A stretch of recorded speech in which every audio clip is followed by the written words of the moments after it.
大家好，欢迎来到秋月漫谈，我是你们的主播秋月。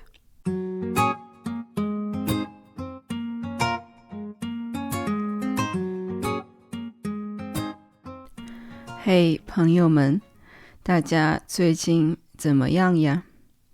我最近做了一个比较大的决定，那就是今年我不参加荷兰语 B2 的考试，而是参加 A2 的考试。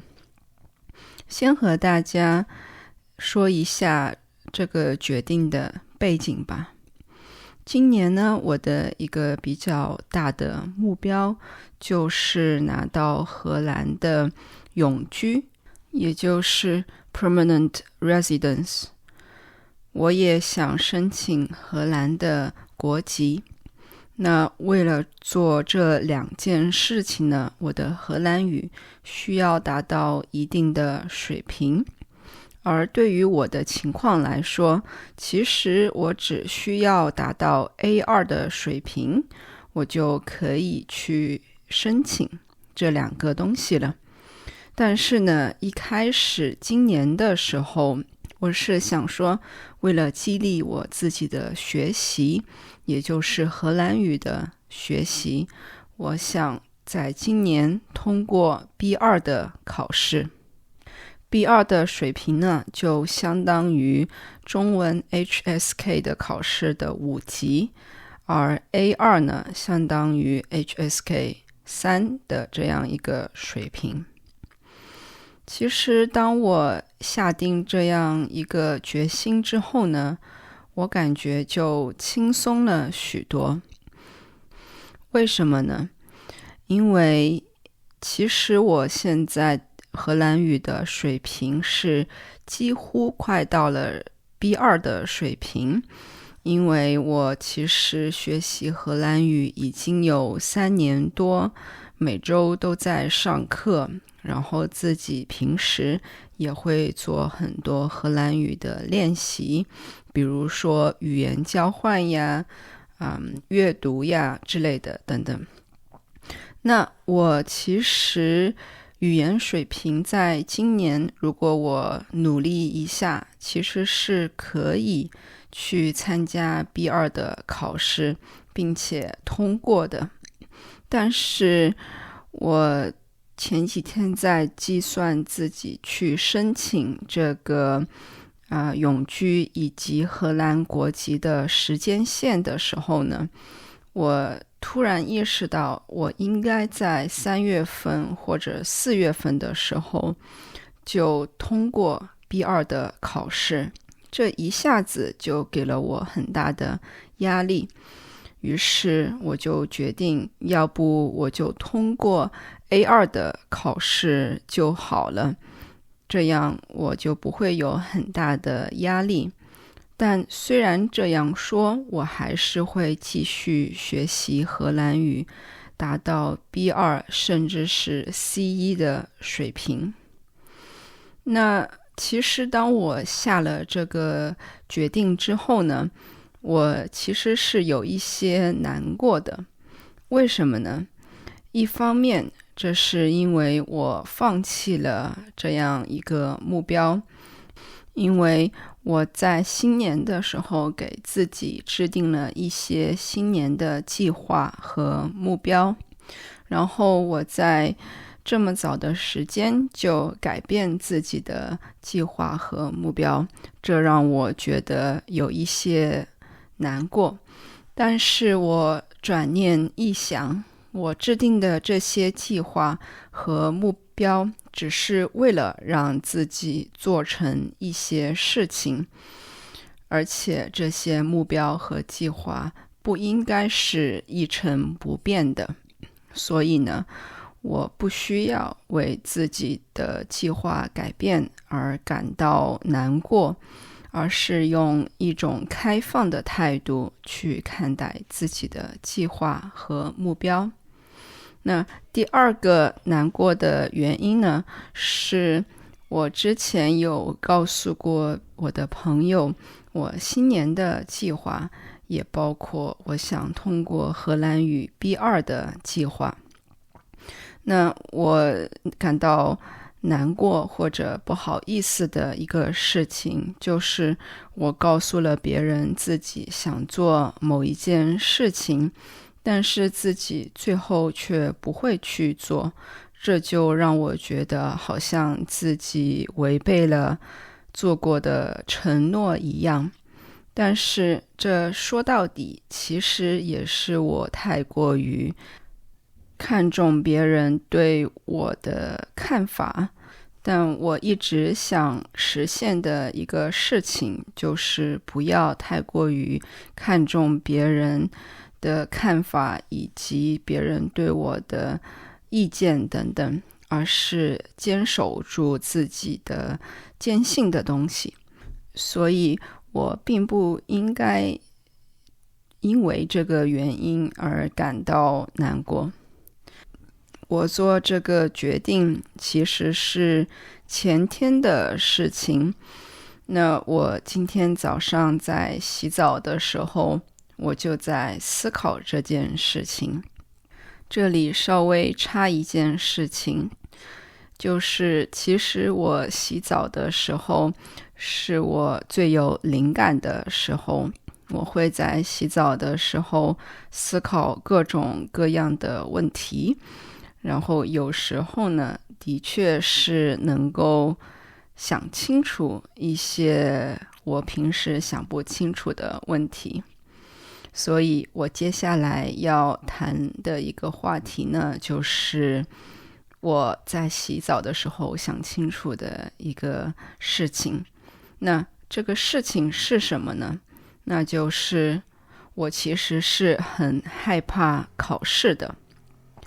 我以前只是认为自己不擅长考试，因为从小到大，我的一些很重要的考试，我的成绩都不是很好。也许你会觉得奇怪，作为一个中国人，你怎么会不擅长考试，乃至于害怕考试呢？这其实我认为它是一个来自于童年和青少年时期的创伤。创伤就是 trauma。 为什么会是这样的一种情况呢？就如同你之前在网上看到的关于中国人有各种各样的考试的情况，在中国真的就是考试是无处不在的。从小学到初中，你需要考一个试。在初中的时候，几乎每个月或者每个季度，你都会有一个考试。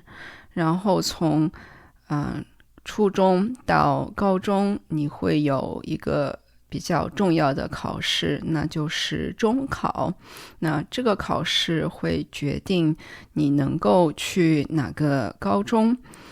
然后在高中的时候呢，更不用说，是所有中国人学习压力最大的一段时间。那这个学习压力大的一个原因就在于在高中时期的考试的频率会更高，有时候每周会有考试，每个月会有考试。那所有的这些考试都是朝着一个目标去的，那就是高考。高考呢，在整个中国是一个全国性的考试。那这个考试决定了你能够去哪个大学读书，而去哪个大学读书决定了你之后找的工作怎么样，对吧？你能够赚多少钱等等。所以你可以看到，考试在中国人的一生当中是这样一个层层递进，决定了你可以说是一生的这样一个地位。而我其实在高中之前可以说还算比较擅长考试，但是在高中的时候经过了周考，也就是每周的考试以及每个月的考试的摧残之后呢，我可以说是失去了对于考试的这样一种掌控的感觉。然后在高考的时候，我的表现也不是很好，我最后拿到的分数其实是不如我平时的这样一个对知识的掌控程度的。而这个对于考试的创伤以及对自己的不自信也被带到了我成年之后的生活。比如说当时我来荷兰读硕士的时候呢，我也需要通过一些考试，但是那个考试我考了好几次都没有办法拿到一个比较好的分数。虽然最后也申请到了学校，但是那个考试的结果并不是很好。所以这样一个关于考试的创伤一直是没有得到解决的，而我认为可能这一辈子也没办法得到解决。但这其实也不是一个很大的问题了。所以我在这一次关于自己永居申请的这样一个语言考试的时候呢，我决定与其说去对抗自己的创伤，不如更聪明的去回避这样一个直面自己创伤的方法，也就是不去考 B2 的考试，而是去考 A2， 因为 A2 的考试时间更紧，然后给自己的压力更大。但说到底，去参加 B2 考试的一个目的只是激励自己的语言学习，所以没有必要为了去参加考试而去考试。这就是我作为一个中国人对自己的一个剖析。那得到的结论可能有一些不是很符合大家对于中国人的一些印象，但是其实我相信很多其他的中国人可能也会有这样一个对于考试的创伤在。所以如果你有中国的朋友的话，你也可以和他们聊一聊这个话题。那今天关于考试的事情就说到这里，我们下期再见。